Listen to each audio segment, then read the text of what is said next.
Alright, welcome back. Just going to give you guys another quick update about my Chambers Custom Light Fighter, but really we're going to focus on these two level 3 holsters and level 3 holsters in general for 2011, 2019s, and of course 1911s.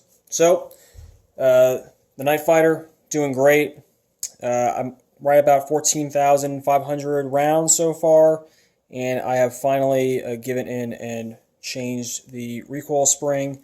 I was getting some less than consistent ejection, no malfunctions though.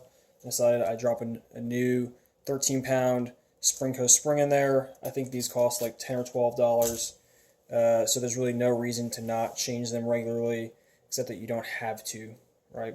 They can probably go, I'm tracking 30,000 cycles, so I think 14,000 rounds, a lot of dry fire. I probably had reached past the lifespan of that recoil spring. So no problem, very easy change there. So we have these two level 3 holsters. This one on the left, this is a Safariland level 3 for the Staccato P. So this is for the 4.4-inch barrel pistol. So of course it will not fit the 5-inch Night Fighter, but it's still something that's worth talking about. And over here we have this new Blackhawk T Series holster. This is kind of their foray into the actual serious duty holster market. And I think they're doing a pretty good job. So we'll talk about that next. So the Staccato P holster, this is a SLS ALS holster. So what that means is you have the SLS bail, right, like the traditional Safariland holster, just like these old 6004 holsters, right? Only the manual bail. But you see, we also have the ALS there. So in order to get your pistol out of this holster, you need to pop the hood forward and then deactivate the ALS, which I think in theory sounds pretty fluid, and you can get very consistent, very efficient with this, but it's still two motions, right? So you have the inherent issue of complication there if you're trying to defeat this under stress.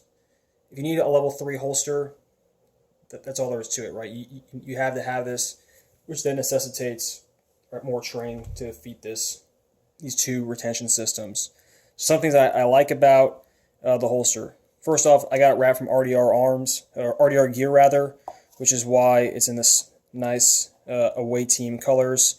It came in black, so I just gave these two plastic pieces a little from the spray can, and then I replaced the bail with an old one, right, to kind of get some color match going. I think it's pretty well designed overall. I like that they're getting more consistent with the ride height, so you can use the same UBL if you're going from one holster to the other off your QLS system, so that's good. They also put this nice little tab here on the red dot hood, little Cheeto guard, and that's going to be pushed out automatically by your bail. So good job on that, pretty well designed. What I do not like is how high they made the plastic of the holster here. So essentially, as you're deactivating the ALS, right, now that plastic is like knocking your thumb off the lever. So I have not modified this yet because I wanted to show this on video before I did it, but I will be basically cutting off this very top edge, right, of this plastic here, right, in order to keep this thing from knocking my thumb off.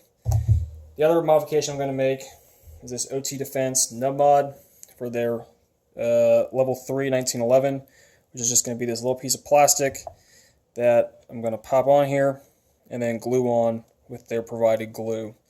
All right, so this is not quite a perfect fit, but it's okay, and again, it's being glued on. So I think that's going to really make this more consistent to deactivate. Okay, not a bad holster.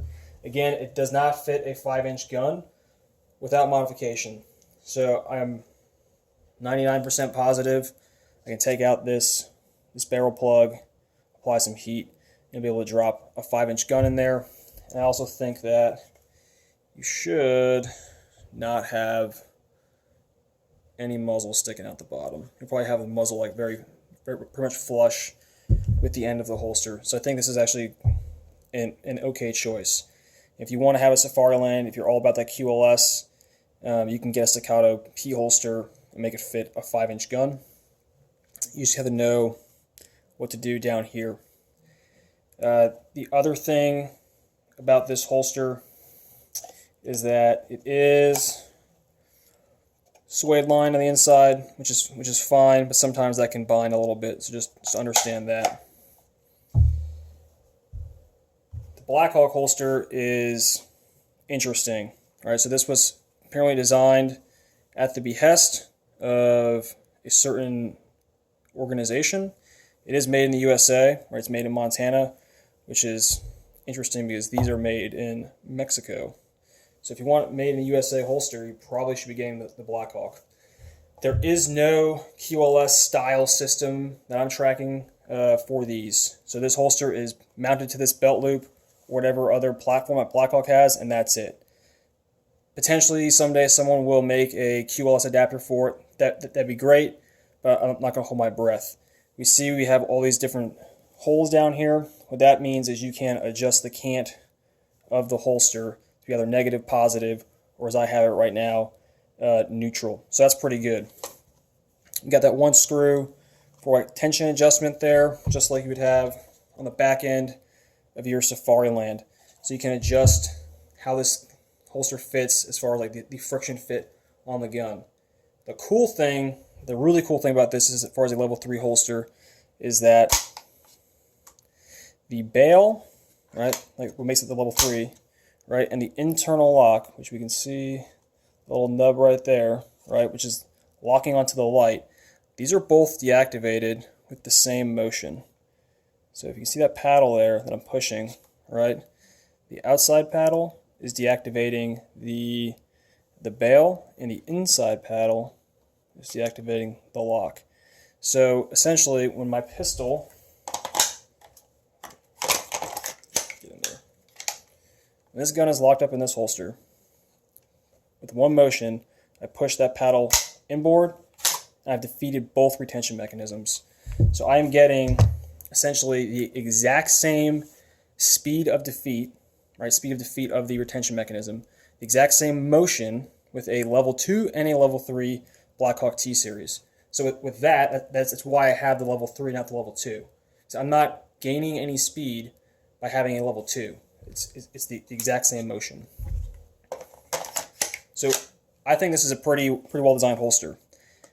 The bail putting forward automatically, that's awesome. We saw that with our bail solutions holster, right? That spring-loaded bail. It's a good thing to carry over. It's kind of a more robust duty holster. I think their optics hood is pretty well designed. And I think that the way they decided to lock up the gun around the light rather than the hood is probably a more durable system. So every time I draw one of these pistols out of a ALS holster, for the first few hundred draws, I'm shaving off a little bit of plastic. And that's just, I think that is contributing to wear on the holster, which makes these a expendable item, right? In 10 years, I don't think I'm going to be able to use this holster anymore. But who knows? Maybe I'm wrong, and it's more durable. The other pretty awesome thing about this holster is that because it is so big, right? This is like, again, Judge Dredd's holster. You could fit really any 1911 or 2011, any barrel length, any style gun into this holster. So if you had a 4-point whatever, 3-point whatever, 5-point whatever gun, you could probably fit it in this holster. We can see, right, it is all open. So the 5-inch gun, it's still protected, right? There's still some plastic there. But say you had like the Staccato XL, that 5.4-inch gun, I think you could definitely have it secure in the holster, and you could probably only have like very, very minimal muzzle exposed out the bottom of this gun, out the bottom of the holster, which is pretty awesome. You're not going to get that with a Safariland. It's not as versatile. They are making a like a hanger, right? Like a leg strap hanger, and that's going to fit right there. If I recall correctly, it's going to bolt down there. You'll have the leg strap on a swivel. So that's pretty good. I'm probably going to just rig up like a little loop here with some 550 cord, and then route my Safariland leg strap through, just to give me that extra security. But I do think that the ease of defeat on this holster, and kind of just how smooth it draws, as well as the zero cant, you can probably get away with no leg strap if that's your jam, right? It's not as necessary as it is on the old or older Safariland design. Another thing I want to talk about, right, so I have my single stack gun on the table, is that people are always asking what holster fits a 2011, blah, blah, blah, right? Like, you can fit a 2011 in pretty much any holster that'll fit a railed or 1911 with light, and then vice versa. So this holster was designed for the Staccato 2011, right? This is very much not a Staccato 2011. It's a 1911. And there it is. It fits just fine. All right. No issues. Boom. Gun is out. All right, and that's with the X300 Alpha and the X300 Bravo. So both lights, both single stack and double stack guns will operate just fine in this Blackhawk T Series level 3 holster for the Staccato fill in the blank. So if you need a duty holster, or you just want like a secure, robust end of the world holster for your 2011, 2019, or 1911, right now I'm saying this is probably a pretty decent choice.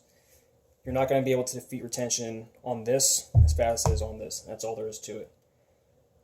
I still really, really like the 5-inch M&P core holster for the 2011, and the reason for that is the way they cut, right, the plastic on this holster. Right, it is just way more consistent, right, and easy to deactivate for a level 2 holster. And we'll see, right, they just cut that plastic way lower. I can fit a standard 1911 OT defense nub mod on it, right? It's just a very easy option. The only thing you have to do is heat and open up the end of this holster and remove the plug. I added these little washers from an older 6004 series holster just to cover up that screw. You could add whatever you wanted or not add anything at all, because the muzzle is still not coming into contact with that screw. Okay, so pretty good options for holsters. Go on level 1, no retention. Do it whatever you want. Any Kydex that you like, makes you happy, go with that. Level 2, right, and you're willing to use a holster that's not meant for the gun. I think the M&P Core 5, whatever, 6390 RDS 8192. This is the holster to go for a level 2. For level 3, if that's what you want or need, I think the T Series is going to be a better choice right now than the Safariland, which pains me to say. I'm a long time Safariland person. I probably have a dozen holsters in various states of either use, disuse, or modification, but I'm not a fanatic, and I can acknowledge when something is good. With that, any questions, comments, drop them below.